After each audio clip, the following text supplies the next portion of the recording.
우리 오늘 함께 읽은 이 말씀 통해서 우리를 향하신 주의 뜻에 아멘으로 함께 나가기 원합니다. 돈은 피보다 진하다. 들어보셨습니까? 돈은 피보다 진하다. 한국의 재벌가의 경영권 다툼을 빗대어서 하는 말이라고 합니다. 우리 한국 사람들은 재산을 꼭 자식에게 물려주어야 한다는 생각이 강합니다. 미국 사람들은 평생 일구온 재산을 그 막대한 재산이라 할지라도 그걸 사회에 환원하고 기부를 하고 도네이션을 하는 그런 풍토가 있습니다. 그런데 우리 한국 사람들은 꼭 내 재산, 내 자식에게 꼭 물려줘야 된다는 그런 생각을 많이 합니다. 그런데 그렇게 기업을 크게 일구었던 재벌가 1세가 이제 이 땅을 떠나고 나면 그 기업 회사가 2대 3대로 내려오면서 자식들 간의 경영권 다툼이 많이 벌어진다는 것입니다. 한국의 재벌들을 보면 경영권을 쟁취하기 위해서는 정말 수단과 방법을 가리지 않는다고 합니다. 그렇게 경영권을 그렇게 획득하기 위해서 싸우는 재벌가 사람들을 보면 나름대로는 각자 제각각 명분이 있습니다. 내가 이런 이유 때문에 어쩔 수 없이 내 형이랑 내 동생이랑 싸운다. 그렇게 얘기를 하지만 결론은 돈 문제입니다. 내가 좀 더 많이 가지고 싶어서 그런 것입니다. 한국의 대표적인 기업 삼성은 선대 이병철 회장이 삼성을 셋째 아들에게 물려주었습니다. 그런데 처음에 그렇게 셋째 아들에게 물려주면서는 문제가 없었는데 한참 시간이 지나고 나중에서야 문제가 생겼습니다. 이병철 회장도 처음에는 장남인 이맹희 씨에게 회사를 물려주려고 했었다고 합니다. 그런데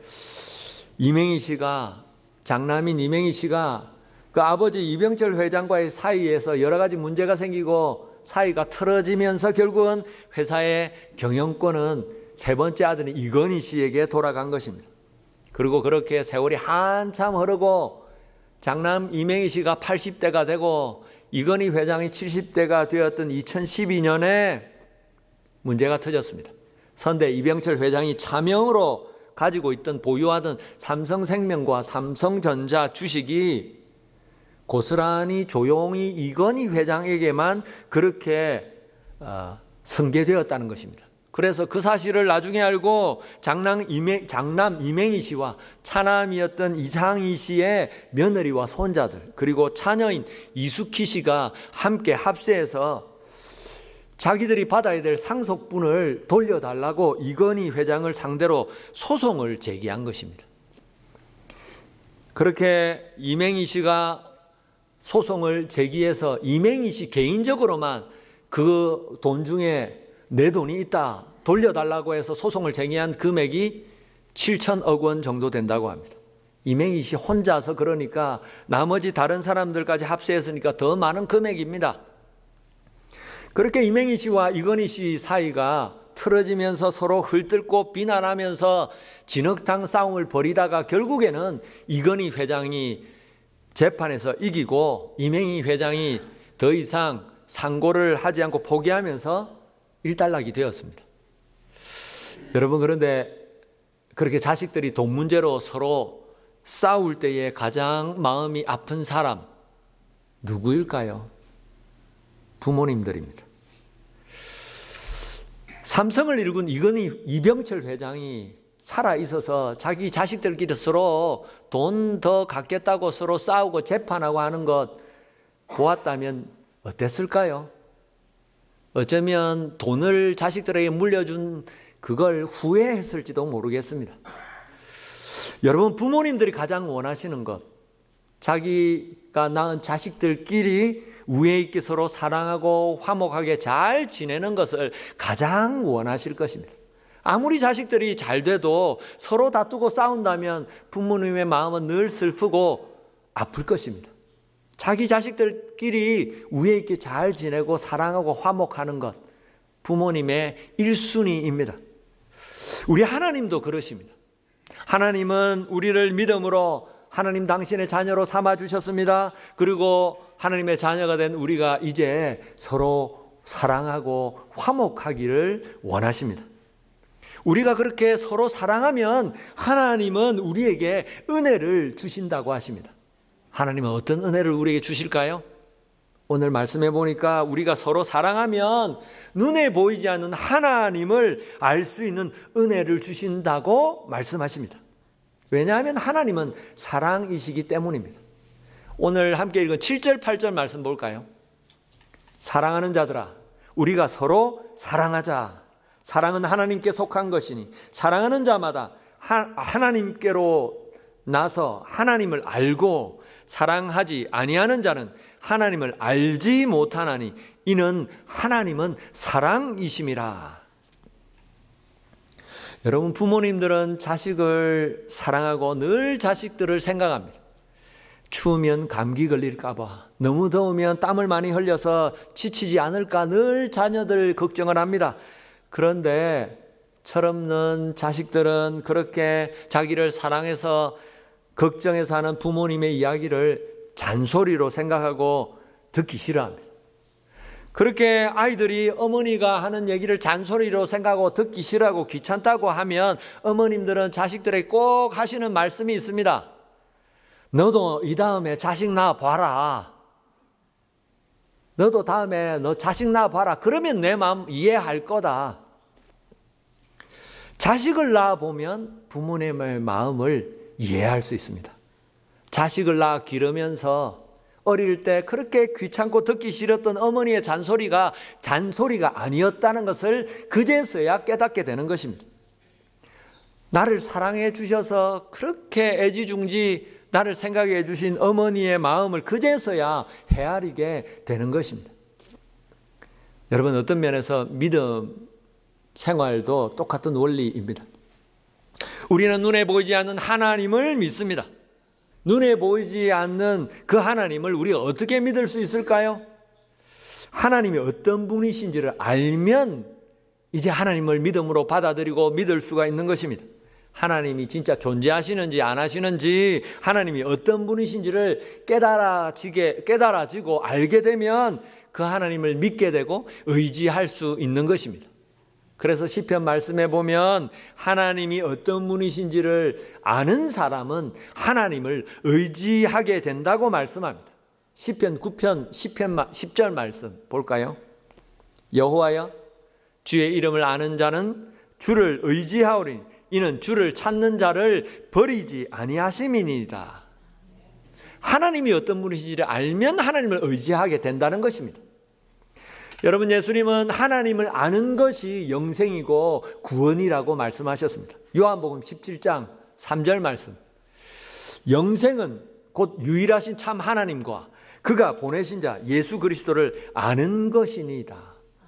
믿음은 하나님을 아는 것이라고 합니다. 하나님의 살아계심을 경험하게 되고 알게 되면 하나님을 믿을 수가 있습니다. 믿음은 그냥 그저 생기는 것이 아닙니다. 어느 날 갑자기 믿음이 생기지 않습니다. 눈에 보이지 않지만 하나님이 살아계시고 그 하나님께서 우리를 사랑하신다는 것을 마음 깊이 깨닫게 되고 경험하게 될 때에 우리는 하나님을 믿을 수가 있게 되는 것입니다. 그런 경험을 우리는 은혜 받았다라고 이야기합니다. 여러분, 그렇다면 우리는 어떻게 하나님을 경험할 수 있을까요? 어떻게 눈에 보이지 않지만 하나님 살아계시고 하나님이 정말 우리를 사랑하신다는 것을 알 수 있는 것입니까? 서로 사랑하면 하나님을 알 수 있다고 하십니다. 서로 사랑하면 하나님의 사랑을 깨달을 수 있다고 하십니다. 왜냐하면 하나님은 사랑이시기 때문입니다. 여러분, 서로 사랑하고 계십니까? 주위에 있는 우리 성도들을 우리가 정말 사랑하고 있는 것입니까? 사랑해야 되는 줄 압니다만 그게 그렇게 쉽게 되지 않습니다. 말로는 사랑합니다, 축복합니다 하는데 잘 안 될 때가 있습니다. 서로 사랑하라고 하나님은 우리에게 말씀하셨는데 오늘 말씀해 보면 서로 사랑하자고 권면하고 계시는데 그게 우리 마음대로 잘 안 됩니다. 왜냐하면 범죄하고 타락하고 이기적인 우리의 죄악된 본성이 아직도 우리 속에 남아있기 때문에 우리는 사람들을 다 사랑할 수가 없기 때문입니다. 여러분, 우리와 뭔가 잘 통하고 나와 잘 맞는 사람들은 좋아하고 사랑합니다. 하지만 나와 맞지 않고 나와 부딪히는 사람, 나를 힘들게 하는 사람, 내가 뭔가 불편한 사람, 그런 사람들은 사랑하지 못합니다. 사랑해야 되는 줄 알지만, 사랑하고 싶지만 사랑이 잘 안 됩니다. 사랑할 수 없습니다. 그것이 우리의 솔직한 마음입니다. 그래서 오늘 성경에 보면 사랑하자라고는, 이 말씀에 나오는 사랑이란 단어는 그냥 인간적으로 좋아하는 그런 사랑을 말하는 것이 아닙니다. 그런 게 아니라 하나님의 사랑을 뜻하는 아가페라는 단어입니다. 성경에서는 서로 사랑하자라고 우리에게 권면하시면서 그냥 인간적으로 좋아하고 사랑해 주는 그것 아니고, 하나님이 우리를 사랑하신 것처럼, 우리를 아무 조건 없이 사랑하신 것처럼 그런 사랑으로 이제 서로를 사랑하자라고 권면하시는 것입니다. 여러분, 하나님께서 우리를 어떻게 사랑하셨습니까? 아무 조건 없이 무조건적으로 있는 모습 그대로 우리를 받아주시고 사랑해 주셨습니다. 그래서 사랑은 하나님께 속한 것이다 라고 하는데, 그 말씀은 다른 말로 하면 아가페적인 사랑, 무조건적인 사랑은 우리 힘으로 할 수 있고 하나님에게로부터 나온다는 말씀입니다. 여러분, 예수님은 십자가를 지시기 위해서 사람들에게 잡히시기 전날 밤에 제자들과 함께 마지막으로 만찬을 베푸시고 함께 저녁 식사를 하시고 제자들에게 이제 새로운 계명을 말씀해 주셨습니다. 요한복음 13장 34절 말씀 볼까요?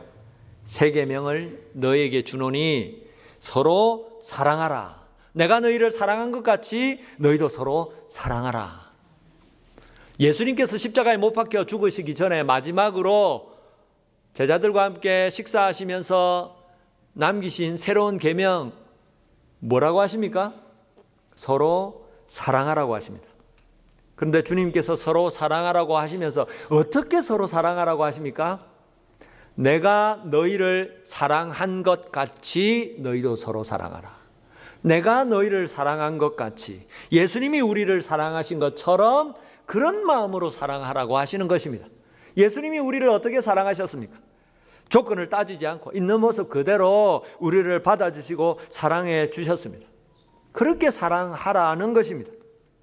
여러분, 우리는 하나님 앞에서 늘 하나님이 싫어하시는 말, 하나님이 기뻐하시지 않은 생각들, 하나님이 원하시지 않는 행동들을 일삼으면서 살아갑니다. 그럼에도 불구하고 하나님 우리를 사랑하셔서 우리를 구원하시기 위해서 자기 아들을 내어주시고 우리를 택하셔서 믿음 주시고 믿음으로 구원받게 해주셨습니다. 그래서 그런 사랑으로 이제 서로 너희도 사랑하라고 하시는 것입니다. 여러분, 그렇게 우리가 하나님의 사랑을 생각하고 그 사랑으로 서로 사랑하려고 그렇게 할 때에 비로소 이제 우리를 사랑하신 하나님의 사랑을 깨닫게 되는 것입니다. 아, 나랑 잘 안 맞는 사람, 그 좀 불편한 사람, 저 사람 하나님 사랑하라고 했기 때문에 내가 사랑해야지 하면서 그렇게 하다 보면 그렇구나 깨달아지는 것입니다. 하나님이 보실 때 나도 그렇구나, 하나님이 보실 때 나도 하나님을 마음을 아프게 하고 힘들게 하고 불편하게 하는 사람이었구나, 그런데 그런 나를 사랑해 주셨구나, 그렇게 깨달아지게 된다는 것입니다. 여러분, 오늘도 이제 서로 사랑하라고 하는 이 말씀을 기억하면서 이제 주위를 둘러보고 나와 잘 맞는 사람뿐만 아니라 나와 맞지 않는 사람, 불편한 사람, 나를 힘들게 했던 사람들 사랑하기 원합니다. 기도하시기 바랍니다. 그 사람을 위해서 기도하시기 바랍니다. 그러면 사랑할 수 있는 마음을 주실 것입니다. 그러면 우리를 사랑하는 그 하나님의 사랑을 깨닫게 해 주실 것입니다. 나도 하나님 앞에 그랬는데 그런 나를 하나님 사랑해 주셨구나. 그렇게 하나님의 사랑을 더 깊이 깨닫고 그 하나님의 사랑으로 정말 우리 주위에 있는 성도들을 모두를 다 품고 사랑할 수 있는 저와 여러분 되기를 바랍니다. 두 번째로, 우리가 서로 사랑하면 어떤 은혜를 주신다고 하십니까? 우리가 서로 사랑하면 우리가 서로 사랑하는 우리 가운데에 하나님께서 함께 해주시고 거하해 주신다고 말씀하십니다. 12절 말씀 볼까요? 어느 때나 하나님을 본 사람이 없으되 만일 우리가 서로 사랑하면 하나님이 우리 안에 거하시고 그의 사랑이 우리 안에 온전히 이루어지느니라. 아멘. 여러분, 내일 모레 17일 화요일은 한국의 고유 명절 추석입니다. 미국에 사는 우리 이민자들은 뭐 좀 그렇게 상황이 좀 다르지만 한국에서는 설날이나 추석 같은 명절이 되면 사람들이 고향에 있는 부모님들 다 찾아가 뵙습니다. 그런데 그렇게 명절날 시댁에 내려가는 며느리들이 시댁에 내려가서 시댁 사람들을 만날 때에 며느리들이 좋아하는 시어머니들이 있고 며느리들이 싫어하는 시어머니들이 있다고 합니다. 어떤 시어머니를 좋아하고 어떤 시어머니를 싫어할까요? 얘야 애들이 와서 복잡하고 정신 사납구나. 그냥 너무 오래 있지 말고 그냥 빨리 집에 가봐라. 바쁠 텐데. 그런 시어머니를 며느리들은 좋아한다고 합니다.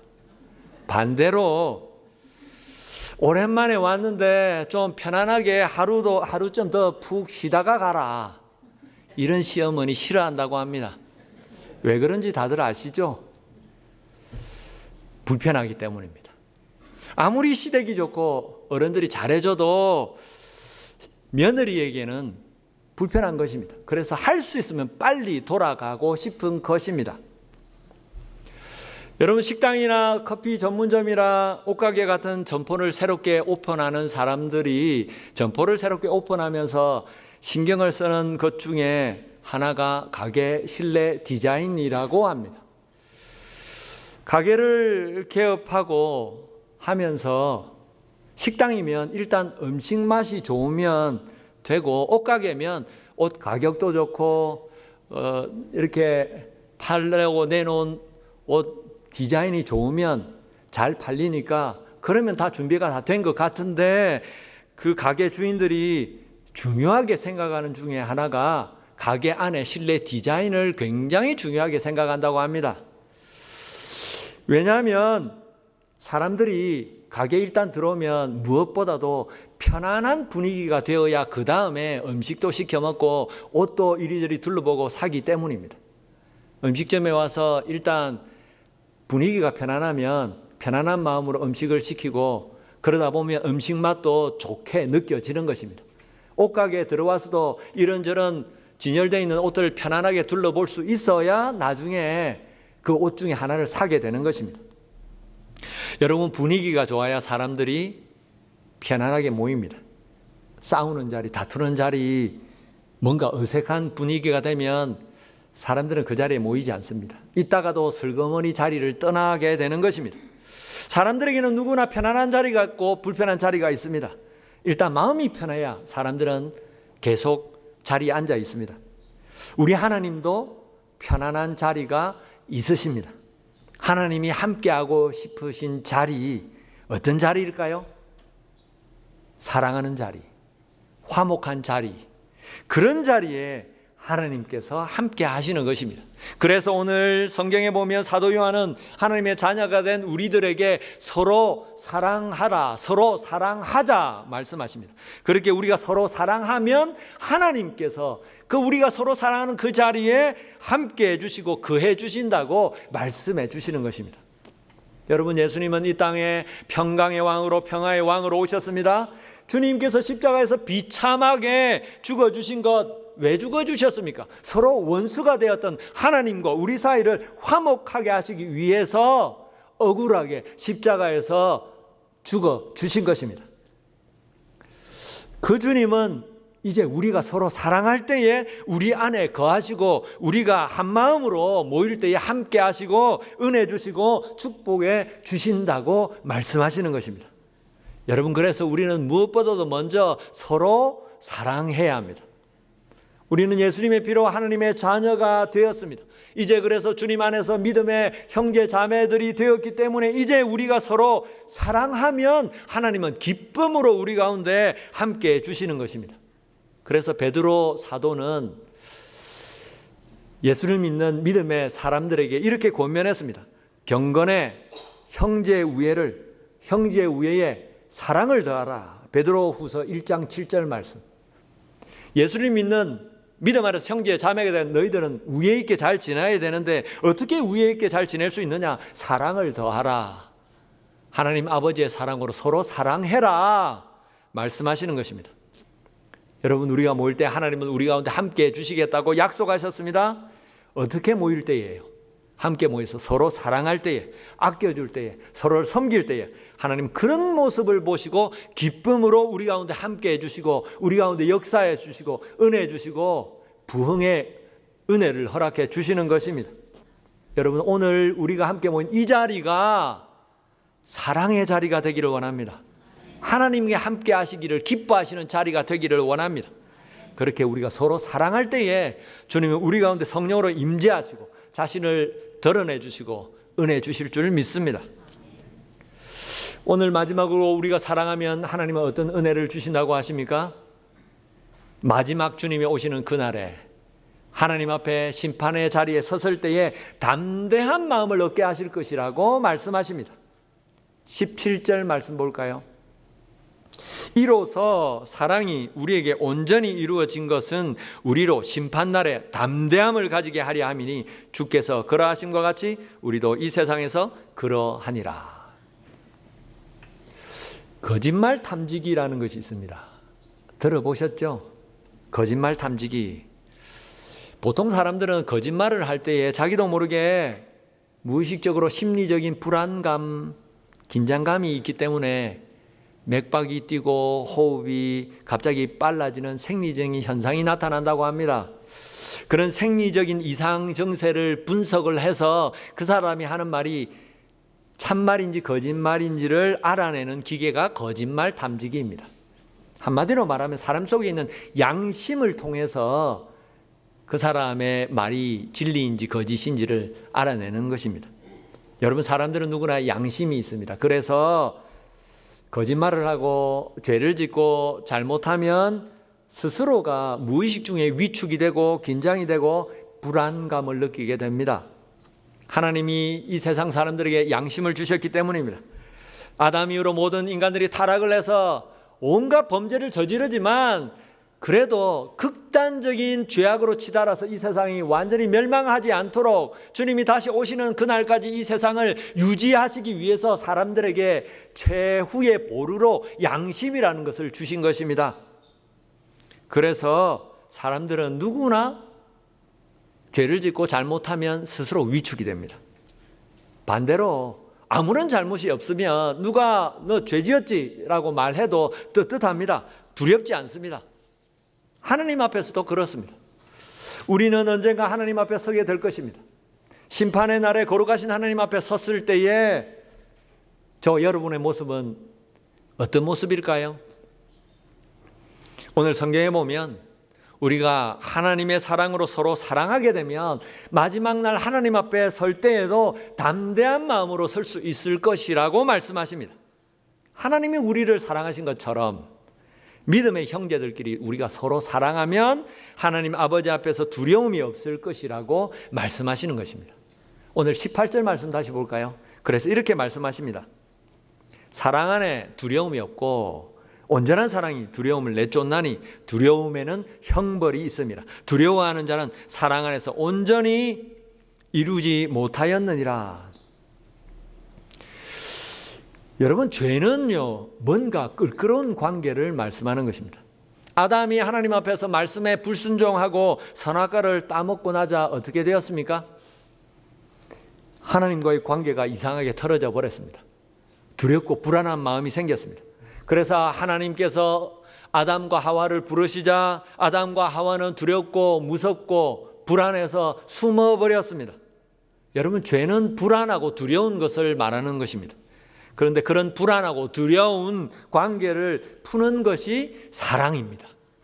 하나님이 우리를 먼저 사랑해 주셔서 우리와의 관계를 하나님께서 풀어주신 것입니다. 그렇게 해서 하나님의 자녀가 된 우리가 서로 이제 사랑할 때에 하나님 앞에서 우리의 마음이 담대해질 수 있다고 말씀하십니다. 아무 꺼리낌 없이 하나님 앞에 나갈 수 있다고 말씀하십니다. 그렇게 되면 우리가 기도할 때도 아무런 막힘 없이 기도하게 되는 것입니다. 여러분, 마치 동생이나 형이나 누나들하고 다투고 싸운 뒤에 화해도 하지 않고 화가 나 있는데 갑자기 부모님이 부르시면 부모님 앞에 가고 싶지 않은 마음이 드는 것과 같습니다. 왜 부모님이 부르시는데 가기 싫을까요? 굳이 말하지 않아도 형제들끼리 싸우고 다투는 것을 부모님이 싫어하신다는 사실을 우리는 알기 때문입니다. 아이가 어려도 그걸 알기 때문입니다.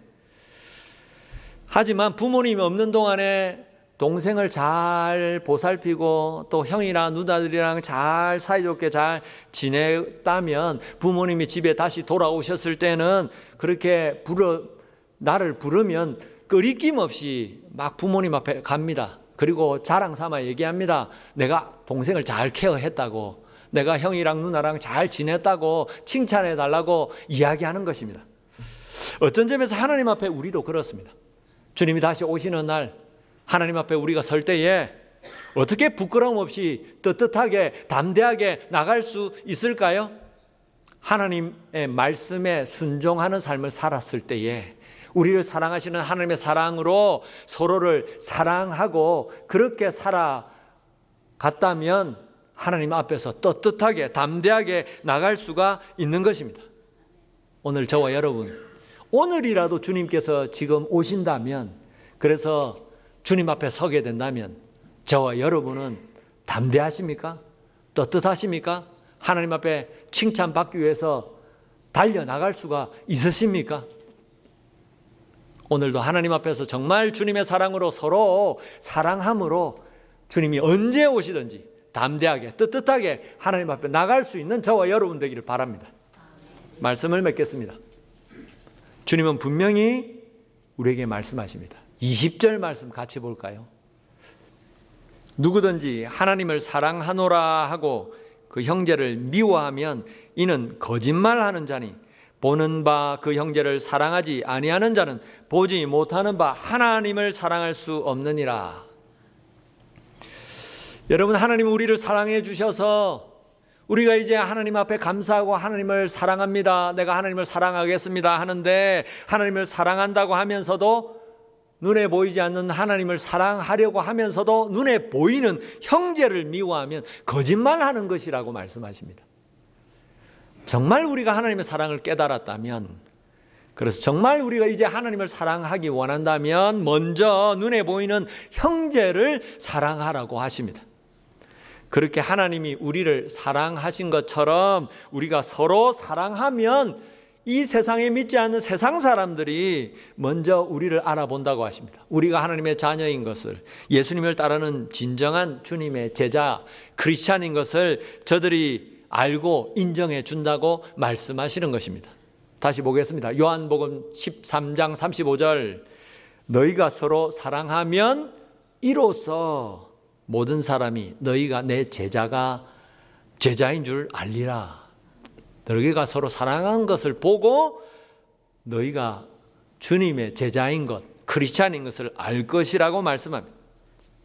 여러분, 오늘도 그 예수님의 사랑으로 형제를 사랑하고 용서하고 용납하기 원합니다. 그럴 때 주님은 우리 가운데 성령으로 함께 해 주실 것입니다. 그럴 때 하나님은 자신의 사랑을 더 깊이 더 많이 깨닫게 해주시고 마지막 날에 하나님 앞에 담대하게 나갈 수 있도록 해 주실 것입니다. 여러분, 오늘도 우리가 정말 서로 사랑함으로 하나님이 기뻐하시는 저와 여러분, 하나님을 기쁘시게 하는 우리 믿음의 공동체, 우리 교회가 되기를 주님의 이름으로 축원합니다.